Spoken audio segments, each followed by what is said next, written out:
आइए तो बिहार स्पेशल की श्रृंखला को आगे बढ़ाते हुए आज हम एक सांस्कृतिक क्षेत्र में बिहार में हुए उन्नति यानी कि पतना कलम शैली के बारे में स्टडी करने वाले हैं। इससे पिछले वाले वीडियो में मिथिला पेंटिंग्स के बारे में स्टडी किया था और हमने जाना था कि किस प्रकार से मिथिला पेंटिंग मिथिलांचल रीजन में ही न सही पर कि राष्ट्रीय और अंतर्राष्ट्रीय स्तर पर यह ख्याति प्राप्त किया था। पतना कलम शैली भी कुछ इस प्रकार से ही है और बिहार के सांस्कृतिक में इसका अमूल्य योगदान है, तो इसी के बारे में स्टडी करने वाले हैं। मिथिला पेंटिंग्स के बारे में हमने बात किया था कि किस प्रकार से मिथिलांचल के लोगों की जनजीवन की व्याख्या वहाँ पे करता है एक चित्र के माध्यम से।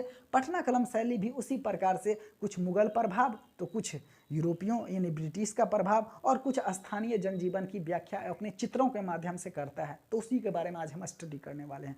पटना कलम शैली का विकास मुख्य रूप से पटना और इसके आसपास के क्षेत्रों में देखने को मिलता है। और पटना कलम शैली का अगर हम हिस्टोरिकल बैकग्राउंड की बात करें तो मुगल काल के अवसान के बाद इस शैली का यहाँ पे विकास होता है। कुछ इस प्रकार से समझिएगा।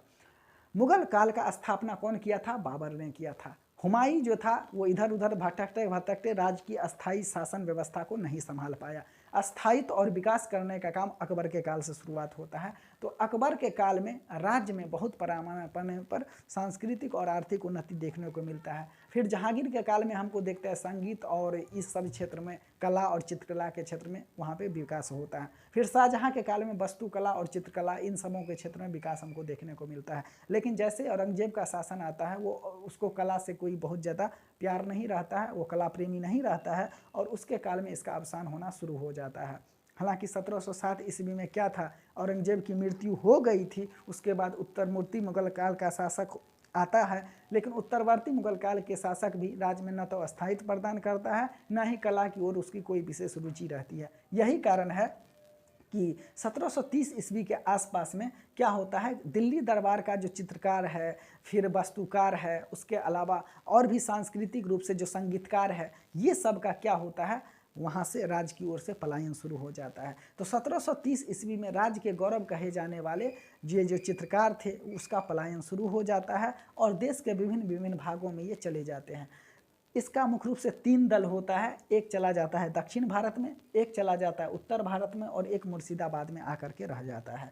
फिर 1730 से लेकर के 1760 ईस्वी के आसपास वो जहाँ तहाँ रहता है। लेकिन 1760 ईस्वी में ये जितने भी चित्रकार होते हैं ना, वो पटना सिटी के आसपास आरा और दानापुर में आके बस जाते हैं। पटना सिटी में जैसे कि लोडी कटरा, मुगलपुरा, दीवान मोहल्ला, नित्यानंद कुआं, मच्छरहट्टा और दानापुर एवं आरा में आकर के ये सब लोग क्या करते हैं, बस जाते हैं और यहीं से ये चित्रकारी करते हैं। और इसी चित्रकारी की वजह से एक नया शैली का उद्भव होता है जिसको हम पटना कलम शैली कहते हैं। क्यों?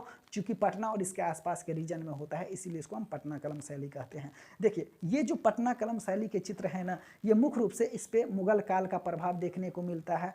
उसके बाद ब्रिटिश काल के जो वहाँ पे हैं उसका प्रभाव देखने को मिलता है और स्थानीय विशेषता, ये तीनों का प्रभाव हमको देखने को मिलता है। हमने क्या कहा कि मुगल शैली का प्रभाव, ब्रिटिश शैली का प्रभाव और स्थानीय विशेषता, ये तीनों का मिक्सचर करके पटना कलम शैली का विकास होता है।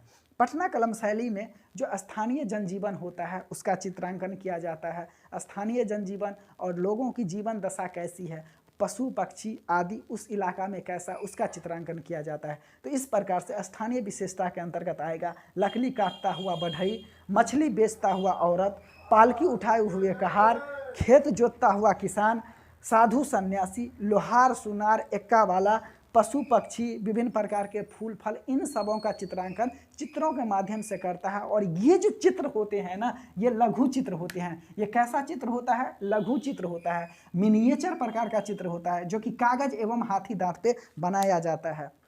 हमने क्या कहा, पटना कलम शैली का जो चित्र होता है वो लघु चित्र होता है, मिनिएचर, कागज एवं हाथी दांत के इस पर चित्रांकन किया जाता है। तो ये क्वेश्चन कई बार पूछा, पटना कलम शैली किस प्रकार का चित्र है? तो लघु चित्र है, क्लियर हो जाना चाहिए।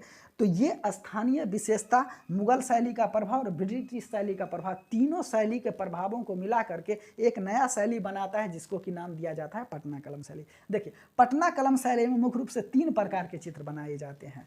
एक प्रकार का होता है चित्र जिसमें व्यक्ति विशेष के चित्र का चित्रांकन किया जाता है। दूसरा होता है विवाह के उत्सव पर या पर्व एवं त्योहार के उत्सव पर जो चित्र बनाए जाते हैं। और तीसरा जीव जंतुओं खास करके पक्षियों और तितलियों आदि का जो चित्र बनाया जाता था। तो इस प्रकार से 3 प्रकार के लघु चित्रों में जो कि पटना कलम शैली है उसमें चित्रांकन होता था। कौन? व्यक्ति विशेष के चित्र, विवाह के उत्सव या पर्व त्योहार के उत्सव पर बनाए जाने वाला चित्र, और जीव जंतुओं जैसे पक्षियों और तितलियों आदि का बनाए जाने वाला चित्र। ये पटना कलम शैली अपने विकास की ओर आगे बढ़ता गया। लेकिन जैसे ही प्रमुख चित्रकार खास करके 1880 ईस्वी का जब कालखंड आ जाता है तो शिवलाल की मृत्यु हो जाती है, और शिवलाल की मृत्यु होने के साथ ही पटना कलम शैली का अवसान हो जाता है। तो इस प्रकार से इस शैली में जो प्रमुख चित्रकार है वो इस प्रकार से है। जैसे कि पहला नाम आता है सेवक राम का, जो कि 1770 से 1830 ईस्वी का इसका कालखंड रहता है, और अंतिम नाम आता है ईश्वरी प्रसाद का। पटना कलम शैली में मुख्य रूप से ये 2 नाम तो जरूर याद रखिएगा, सेवक राम और ईश्वरी प्रसाद, और एक नाम रखिएगा शिवलाल का, क्योंकि शिवलाल की मृत्यु के साथ ही पटना कलम शैली का अवसान हो जाता है। पहला नाम सेवक राम, दूसरा नाम ईश्वरी प्रसाद, ठीक ना। और भी कई अन्य चित्रकार है जैसे कि हुलास लाल, झुमक लाल, लालचंद, दक्षो बीबी, यमुना प्रसाद, बेनी लाल, सोनी कुमारी, और भी बहुत सारे एक लंबा श्रृंखला है नामों का। तो इस प्रकार से हम देखते हैं कि जितने भी लोग यहाँ पे चित्रकार थे वो 90% से अधिक लोग पुरुष थे। दैट्स व्हाई पटना कलम शैली को पुरुषों की चित्र शैली बोला जाता है। पटना कलम शैली को पुरुषों की चित्र शैली बोला जाता है। इससे पिछले वाले वीडियो में मिथिला पेंटिंग्स के बारे में हमने कहा था कि मिथिला चित्रकला को महिलाओं की चित्र शैली बोला जाता है, जबकि पटना कलम शैली को पुरुषों की चित्र शैली बोला जाता है। याद रखिएगा, क्वेश्चन यहाँ से पूछ सकता है। इस प्रकार से हम देखते हैं कि ये जो है खास करके शिवलाल की मृत्यु के बाद ये शैली अवसान की ओर चला जाता है, और ये संग्रहालय की एक धरोहर बन के रह जाती है। इसका चित्र जो है संग्रहालय में मौजूद है, जैसे पटना में कला महाविद्यालय में, पटना संग्रहालय, कोलकाता संग्रहालय और भानुक जी संग्रहालय में ये आपको चित्र देखने को मिल जाएगा। तो ये था एक मेरा बीपीएससी से संबंधित काफ़ी इंपॉर्टेंस का टॉपिक। अगर आपको पिछला बार मिथिला पेंटिंग से पूछ लिया है तो अब की बार पटना कलम शैली से पूछेगा, और अगर पिछला बार पटना कलम शैली से पूछ लिया है तो अब की बार मिथिला पेंटिंग से पूछेगा। तो ये जो है ना काफ़ी इंपॉर्टेंस का है बीपीएससी प्रोस्पेक्टिव्स के नज़रिए से। तो आप भी इसको बढ़िया से रिकॉल करके जाइएगा। फिर मिलते हैं एक हॉट टॉपिक के साथ, तब तक के लिए धन्यवाद, थैंक यू।